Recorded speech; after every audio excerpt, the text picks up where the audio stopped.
Assalamualaikum warahmatullahi wabarakatuh. Salam sejahtera, salam perpaduan kepada anda di luar sana, konco-koncoku. Welcome to my channel.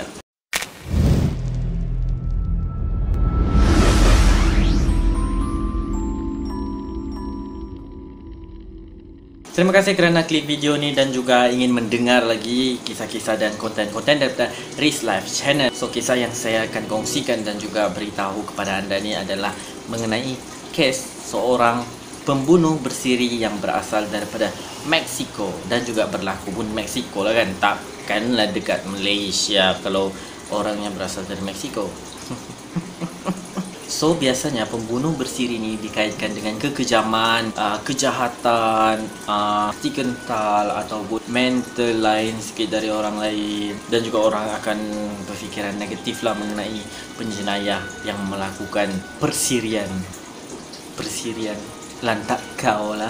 Tapi guys, ini berbeza sikit daripada yang lain, kes-kes jenayah yang lain. Yakni, pembunuh bersiri berkenaan adalah seorang wira ataupun the perfect psychopath, kata para penyiasat dari sana lah. Adalah dikenali sebagai Pedro Rodriguez Fildo, panjang okey, ataupun nama yang diberi kepadanya adalah Pedrinho Matador, seorang pembunuh bersiri yang terkenal pada ketika itu di negara beliau. Membunuh sekurang-kurangnya dan dilaporkan adalah 70 pembunuhan. Tapi sebenarnya dianggarkan 70 hingga 100 lah orang yang telah dibunuh oleh beliau, di mana 10 pembunuhan dilakukan oleh si Pedrinho ni sebelum usianya mencecah 18 tahun guys. So bayangkan, sebelum 18 tahun kau telah melakukan pembunuhan sebanyak 10 orang guys. Memang hati kental. Dan apa yang saya maksudkan dengan pembunuh bersiri berantai yang baik adalah Pedrinho Matador. Dia melakukan pembunuhan bersiri bukan terhadap orang biasa. Penduduk awam pada ketika itu tidak merasa terancam sebab mangsa beliau adalah penjenayah juga. Mana yang dia rasa kejam pun tak patut, dia akan bunuh orang tu. So maknanya dia penjenayah kepada penjenayah yang lain dan juga sesiapa yang melakukan kesalahan terhadap beliau. Contohnya perogol, perompak besar-besaran, taklah macam itulah. Dan seorang penganalisis juga telah mengklasifikasikan si Pedrinho Matador ni sebagai macam yang saya cakap tadi, iaitu psychopath yang sempurna. So guys, si Pedrinho Matador ni, sedaplah nama dia, Matador.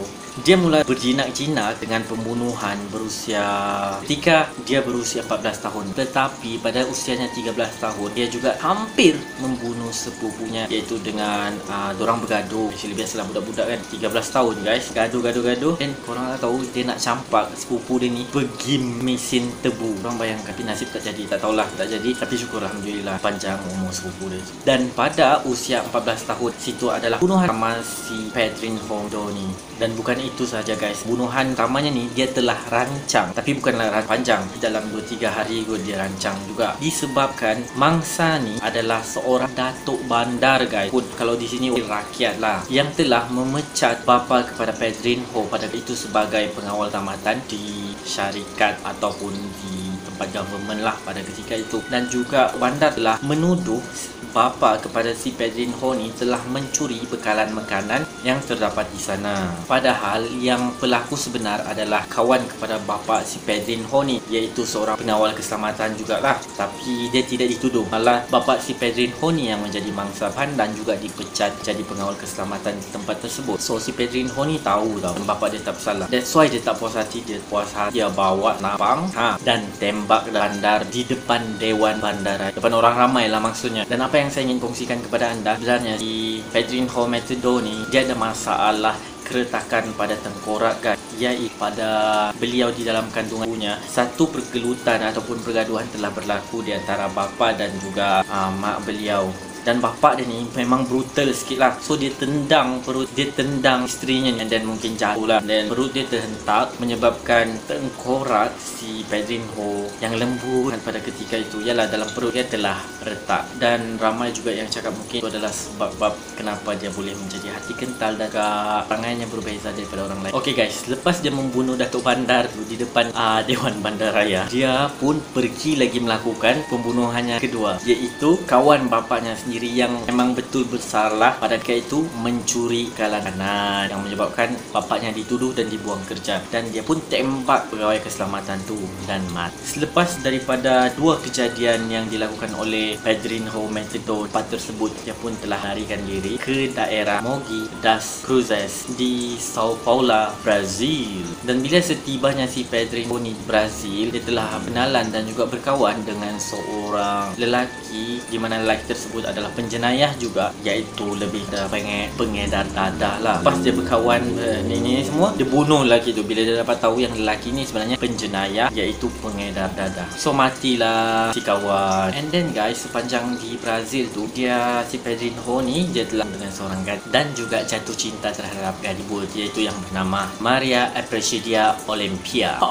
Dan diorang pun tinggal bersama-sama. So maknanya si Pedrinho ni dia merasa jugalah kebahagiaan di sebalik kesengsaraannya dari kecil, yang memang mempunyai bapa yang panas barat dan kehidupannya yang tunggang langgang, diberi kesempatan untuk berbahagia dan juga merasa happy bila bersama si Maria. Tapi guys, kebahagiaannya itu tidak bertahan lama. Ini kerana si Maria telah dibunuh oleh satu geng dipercayai berdendam dengan si Pedrinho ni. Kan yang first tu kan, dia telah membunuh seorang kawannya pengedar dadah. So ni kawan pada pengedar dadah tu lah, kononnya ingin membalas dendam. So diorang fikir dengan membunuh si Maria ni akan membuatkan si Pedrinho lebih menderita dan juga ambil kau, inilah balasannya. Dan betul, memang si Pedrinho rasa sangat sedih, tertekan, dan juga perasaan ingin membunuh dan memburu orang yang bunuh si Maria tu lebih membuat-buat. Dan ya, dia telah berjaya menjejaki orang-orang terlibat dalam bunuhan si Maria tu. Tapi guys, dia bukan terus bunuh tau. Dia colek dulu, dia siksa dulu, cabut kuku,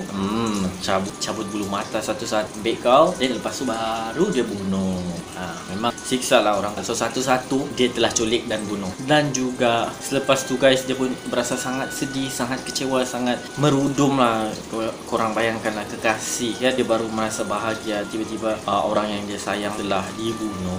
Dan tiba-tiba dia mendapat satu lagi berita sedih dan sangat membuatkan dia sangat kesal dan juga lebih berdendam, iaitu dengan kemergian sang ibunya. Dipercayai ibunya telah mati dibunuh oleh bapanya sendiri dengan 21 pukulan terhadap ibunya. Ayahnya telah diberkas. So dia pun telah berdendam tau, macam bapa aku seorang penjahat rupanya. Dia pun apalagi buat kerja guys, dia kononnya pergi ke penjara ingin melawat bapanya lah. Macam saya ingin melawat my father, Paloma Dorantes. Lebih kurang macam itulah. So pihak penjara pun membenarkan si Pedrinho ni melawat bapanya sendiri. Ketibanya bapaknya datang ke arah dia tanpa segan silu dan tanpa berkata-kata, Pedrinho datang dekat dan menikam bapaknya sebanyak 22 kali guys. Jadi bukan itu sahaja, bila dia tikam tu kan, dia belah dada bapaknya, and then dia ambil jantung bapak dia tu, dan dia kunyah, and then dia ludah. Okay, dia ludah, dia buang lah. Okay, memang ngeri pembunuhan tu. Lepas tu dia pun melarikan diri, tapi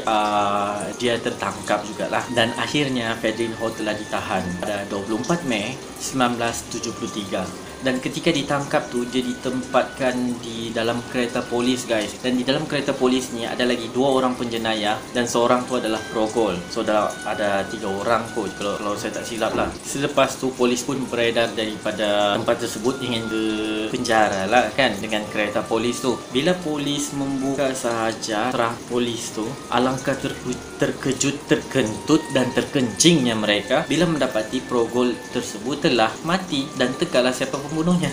Pedrinho Matido. Alasan beliau membunuh lelaki tersebut sebab dia kata orang ni progol, dia bukan orang yang bagus dan patut mati. Kes habis di situ dan dia telah dimasukkan ke dalam penjara. Dan apa yang dia buat di dalam penjara, dia pun melakukan kerja-kerja pembersihannya guys, iaitu dengan pembunuhan. Dan juga bila ditanya kepada pesalah ataupun bantuan yang lain, Pedrinho ni seorang yang tidak banyak cakap dan juga tidak ingin bergaul dengan bantuan lain, sebab dia beranggapan orang di dalam jail tu adalah pesalah dan juga melakukan penjahat lah kata orang. Dan itu menambahkan lagi faktor Pedrinho ni banyak musuh di dalam penjara. Pernah satu kes dia dikepung dengan 5 banduan lain dan ingin dibunuh lah. Tapi guys, Pedrinho Matido kan, daripada 5 orang tu kan, 2 orang mati, 3 orang lagi dia kejar. Okay, orang tu lari. Dilaporkan sekurang-kurangnya dia telah membunuh 47 batuhan guys. Tapi guys, dia ni bukan membunuh saja-saja. Macam saya cakap tadi, bila ada orang serang dia, dia akan bunuh. Dan juga dia akan pilih mangsa-mangsa yang dia akan bunuh, yakni siapa yang dia rasa patut mati disebabkan kesalahan tu, memang dia akan bunuh lah. Dan bila diwawancara si Pedrinho ni, dia katakan dia berasa seronok dan teruja bila melakukan pembunuhan-pembunuhan terhadap penjenayah-penjenayah, dan paling dia suka adalah menikam dengan objek tajam, katanya lah. Dan pada awalnya guys, si Pedrinho ni dijatuhkan hukuman penjara selama 128 tahun kerana membunuh. Tetapi dia kan banyak buat pembersihan di dalam penjara. Putuskan dia ditambah lagi duration, dia dipenjarakan selama 400 tahun guys. Tetapi disebabkan undang-undang Brazil yang menghadkan, yang hanya memaksimumkan hukuman seseorang tu selama 30 tahun sahaja, maka hukuman si Pedrinho ni hanya ditambah 4 tahun saja guys. So dalam 34 tahun lah dia dipenjarakan. Dan mengikut sumber yang saya cari dan saya dapat, Pedrinho Matido telah dibebaskan pada tahun 2007 dan juga telah menjalani kehidupannya secara normal sejak itu hinggalah kini. So berakhirlah kes si Pedrinho ni. Tapi apa yang menjadi sumber inspirasi kepada orang ramai, bukanlah sumber inspirasi, tapi orang macam nama Pedrinho Matido ni memang terkenal disebabkan oleh kebaikannya dan juga ancamannya terhadap penjenayah lain. Yang bila kau nak buat jenayah kan, kau macam berfikir macam aku nak buat tak jenayah ni, nanti Matido datang bunuh aku. So lebih kurang macam tu lah. So berkurang jugalah jenayah-jenayah yang berlaku di tempat tersebut kan.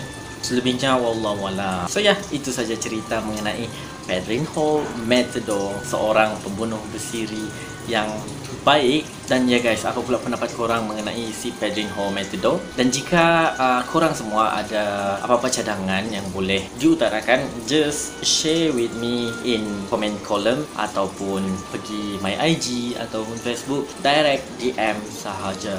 Okay, so sehingga berjumpa lagi untuk next video. Jaga diri, jaga akhlak. Assalamualaikum. Hantam memang.